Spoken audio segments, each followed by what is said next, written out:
Siguro po para sa inyong mga wala dito. Pero para sa amin na nandito, napakaraming nangyari. Takot na takot po ako na kailangan ko na magpaalam sa mga anak ko.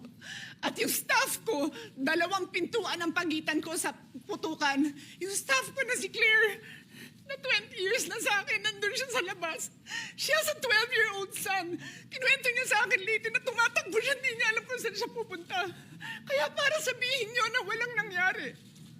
Napakasakit para sa aming lahat na nandito. And as I said, 2 pintuan na nagpo-protect sa akin sa putukan. Pero yung media, yung Senate staff, yung hindi naman makauwi dahil sila ang security, sila ang elevator women and boys natin, nandoon po sila. So dear colleagues, napakarami nang nangyari. And one more thing, wala ho akong sinisisi. Pero nung pagkatapos ng lahat, pagtingin ko ng group natin, yung dating majority group, walang ni isa sa inyong nangamusta sa amin.